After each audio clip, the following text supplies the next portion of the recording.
Can you tell us who you are and when and where you were born? I'm Don Hilborn. I was born in 1955 and I was born in the Galt Hospital, which is now Cambridge. And what county were you a junior farmer member of? I was a junior farm member in Waterloo County. So I think I started being a member in about 1972 or so and continued on being a member as I went through high school and university till about 1978. Was there only one club? At that time, it was just one club. It was I think there was it switched from multiple clubs to one club about in the early 70s. That's when I think it switched. And how many members were involved in junior farmers at that time? I'm not exactly sure. I have a list here, so I've been keeping all this documentation, but I'm guessing about 120 or so members. Okay. And where did the club mostly meet? The club met. We had our meetings at the. It was on King Street at the Ministry of Agriculture Department offices.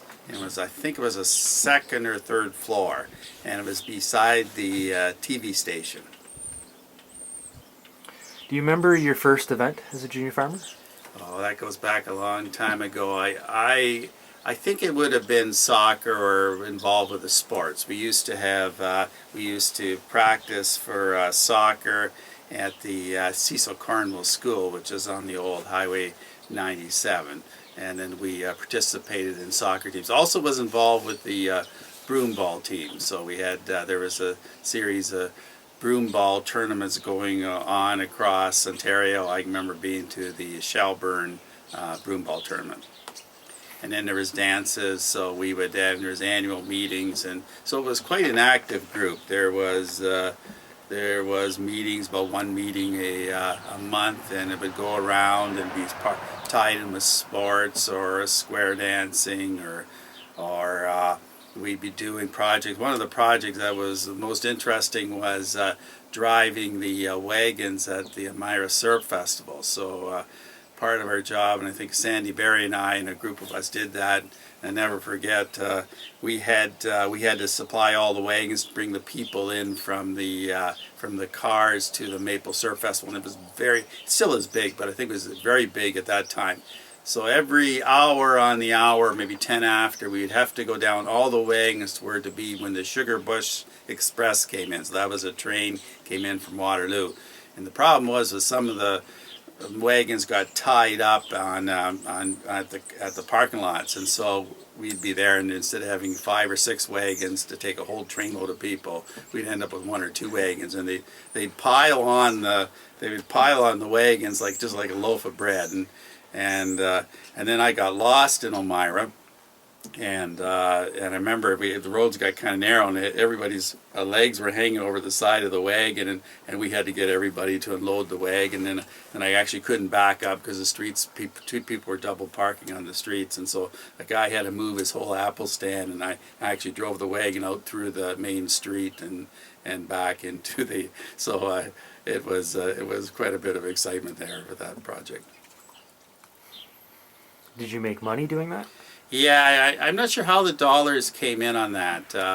I think we were paid so much to operate the system. That's the other thing, was we were continually having projects to raise dollars for. I can't remember all the different projects we covered. I'd have to go through and read through the minutes here on that. Do you remember how you first got involved with the junior farmers? Well, the junior farmers was just a natural extension from 4-H. So I was involved with a number of 4-H clubs, and then you just tend to move on from, I guess, still involved with 4-H a bit as you got 14 to 16 years old, and then you evolved into junior farmers. And we had some educational things. I remember we had tractor driving. There was competitions, and so it was a way to get together with people of similar interests across the county. We're also involved with provincial events. I had the opportunity to go on a trip to Indiana, and actually we were there for about a week, and then after that, then we had a group of people come up to Waterloo County from Indiana, and we went down there to Indiana. So, and I think there's actually one marriage as a result of those trips. So, How did you get picked for that event?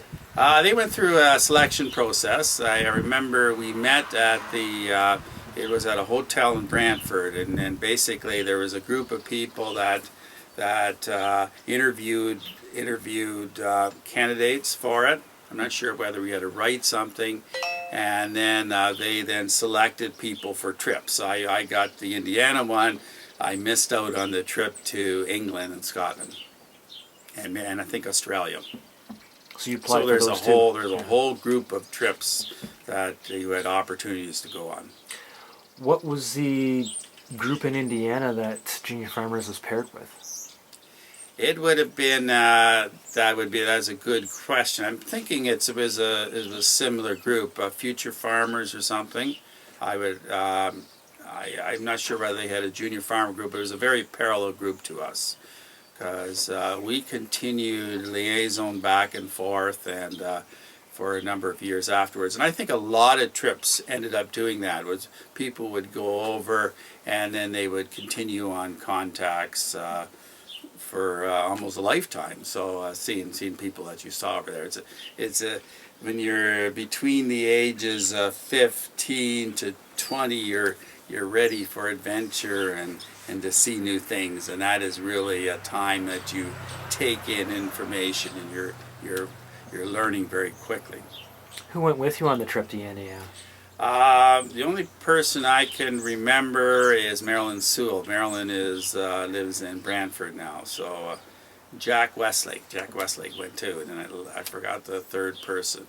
I remember we went in a Vega. They used my Vega, so a Vega was a very poorly designed compact car. We've come so far in cars since then, and this thing it had a 3-speed standard and it just had a very. But we got our way down and got our way back on that with using that car. What positions did you hold in the club? I was president, vice president. I think I was a number of social committees and worked on a number of. I was in the drama group and on a number of the teams. So, number of the organizing some of the sports events. I was never treasurer, nor was I secretary. That's a job I don't take. So,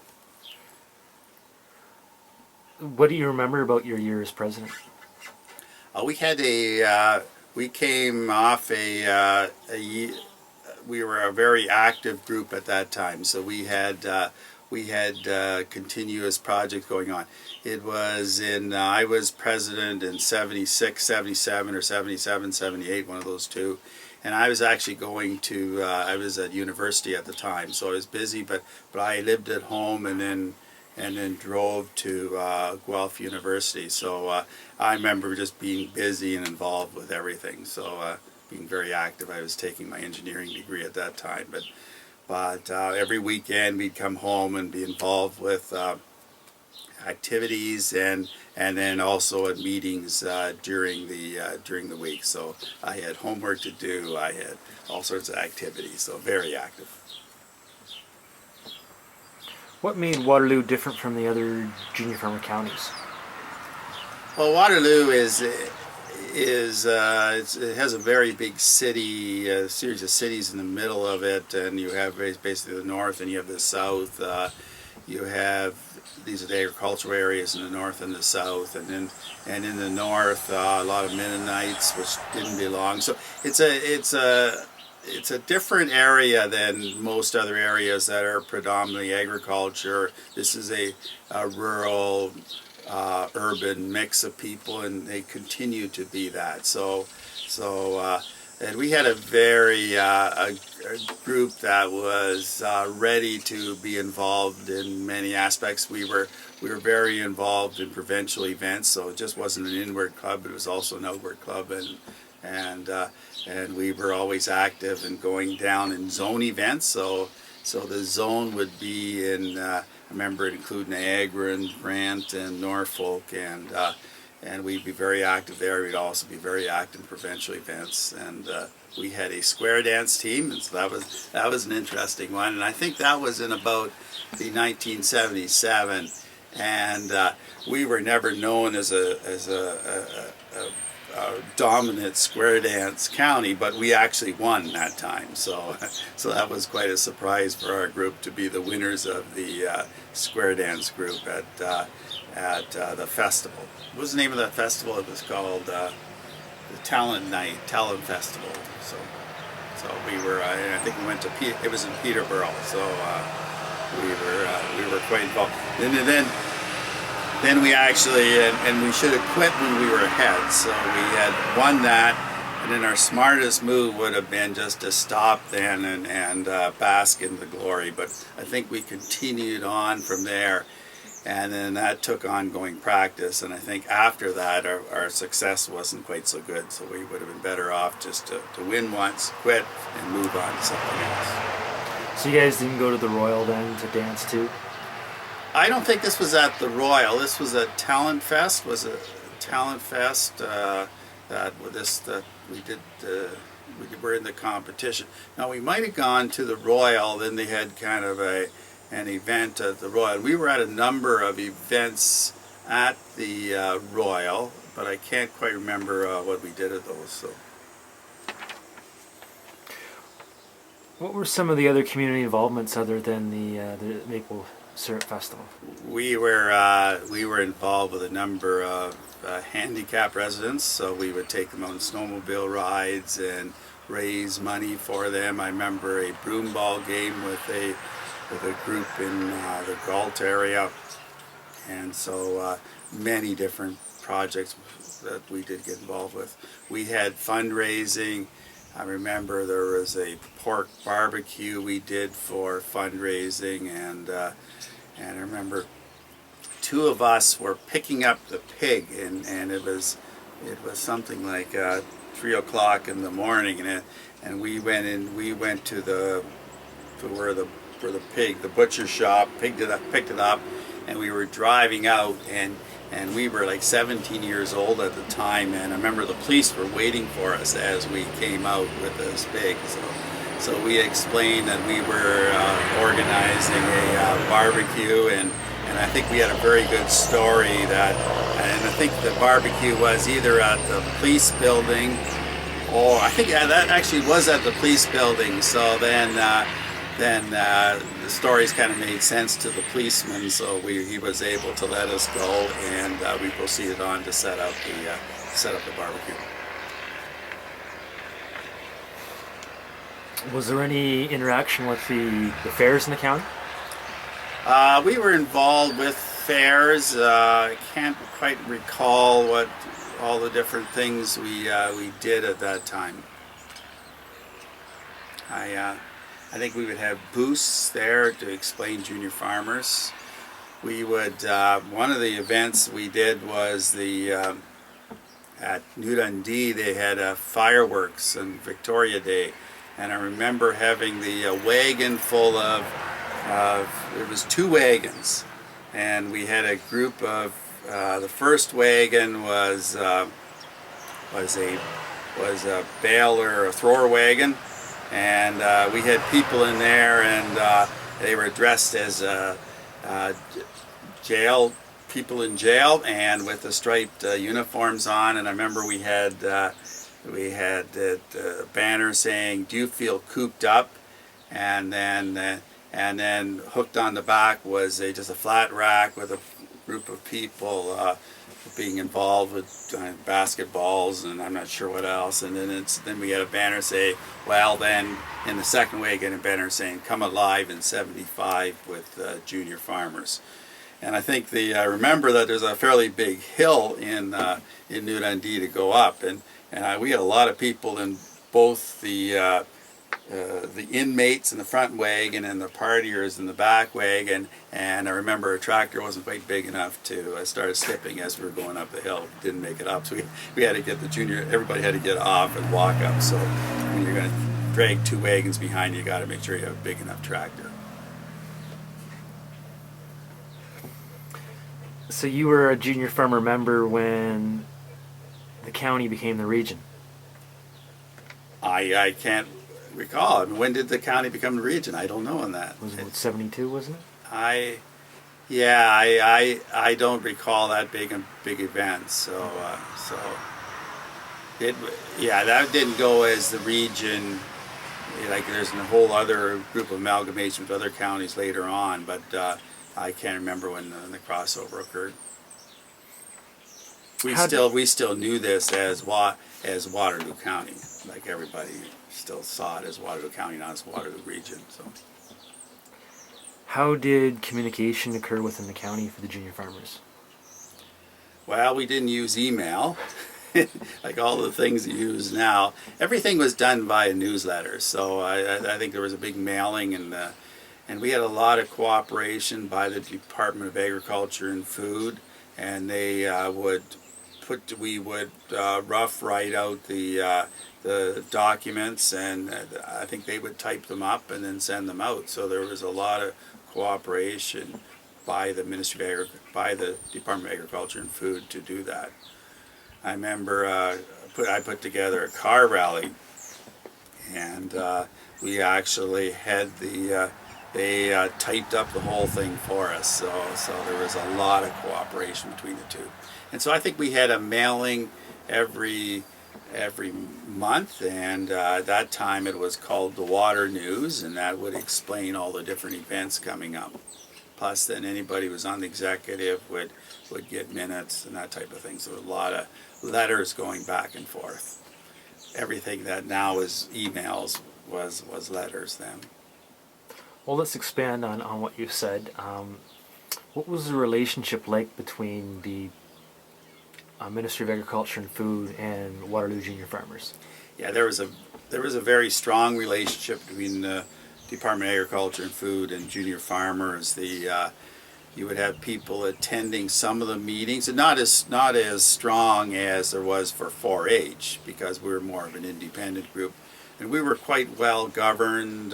We did a good job internally and of keeping track of the finances and doing minutes and having meetings. So I think at that time we were a very strong group and really didn't need a lot of support, other than we used the Department of Agricultural offices for our meetings, and we also used their front office for typing and for mailing out minutes and newsletters. What were some of the provincial projects that you remember Waterloo junior farmers partaking in?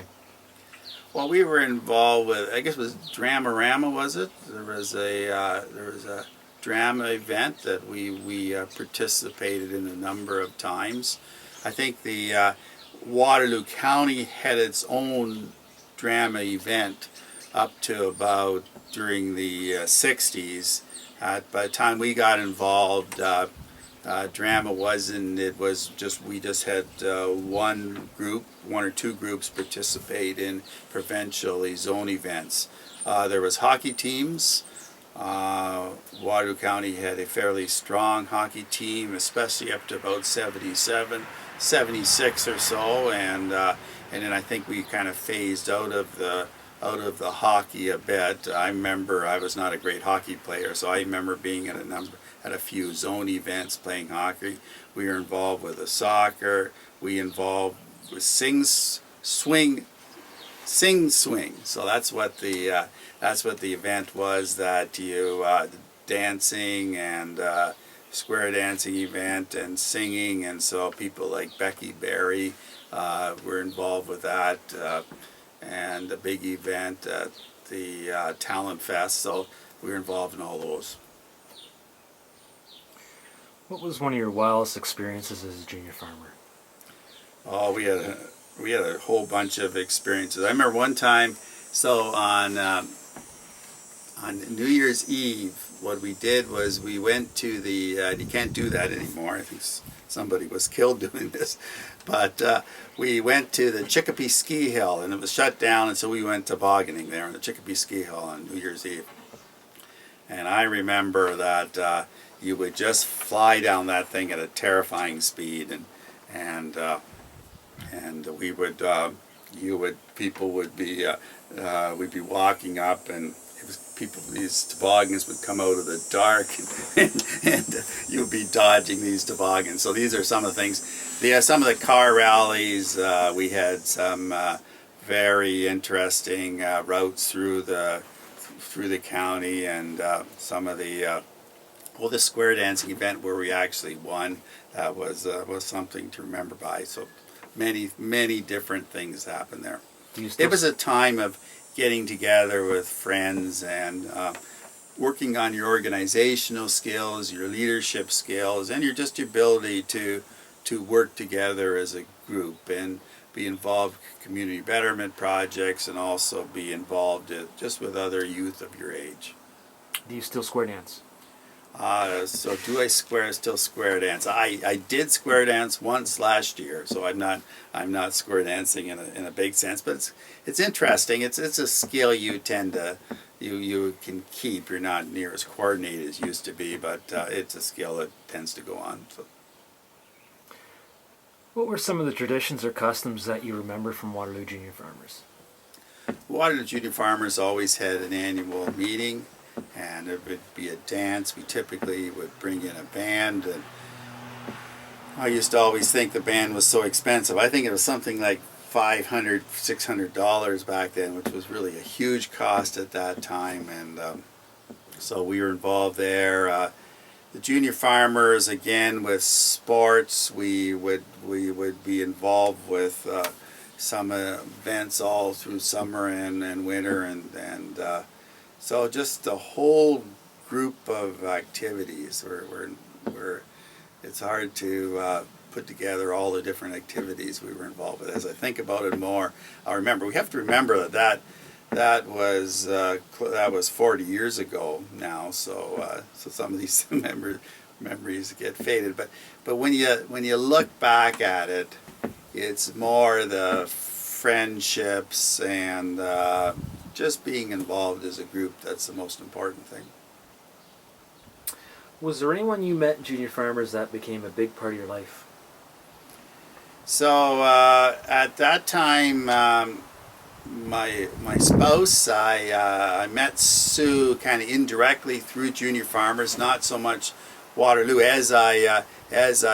When I graduated from the university, then I worked as an agriculture engineer with the Ministry of Agriculture and Food in Haldeman, Norfolk, and I was involved in the Junior Farmers in both Wentworth and in Haldeman, and that's where I met my wife Sue.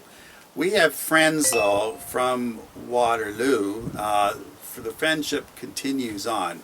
I now live in Oxford County, and but I continue on with friendships from Waterloo. We get together once, 2 or 3 times a year, so the friendships continue on. It's friendships you make at that time, whether it's something like Junior Farmers or it's at school, that you tend to, those are your long-term friendships that you tend to follow through in your rest of your life, that and your relatives. In your opinion, what is the importance of a program like Junior Farmers? So you asked me what the importance of Junior Farmers. Well, it's this ability to it's to organize and develop leadership skills, to develop connections, to work with people. I think a lot of people, as they develop what their livelihoods were going to be after full-time jobs, then they got these connections through 4-H and through Junior Farmers to continue and to obtain new ideas and to help them through the rest of their lives. How did Junior Farmers change or develop you as a person? So the question is, how did Junior Farmers change or develop me as a person? I think I learned skills on leadership, the ability to get along with people. The different people have different agendas, and so the ability to coordinate and to set new ideas, to be innovative. We had a number of innovative things in junior farmers in Waterloo County, and just it was kind of fun events, and to see that if you planned an event and it did a good job in planning, the project would kind of come alive and happen, and you can see the fruits of your labor, and then that's good knowledge to know for future activities. What have you done since you left Junior Farmers? So I graduated from the University of Guelph as in engineering, and then I joined the Ministry of Agriculture and Food. And I was an engineer, kind of a county engineer in Halumni, Norfolk for about 15 years, and then I moved to Oxford County and become a provincial engineer in byproduct and energy management. And I just retired about 2 months ago, and just looking at whatever my next career is. We also farm in Oxford County. We run a horticulture and a cash crop farm in Oxford County. If you could say something to junior farmer members today, what would you tell them?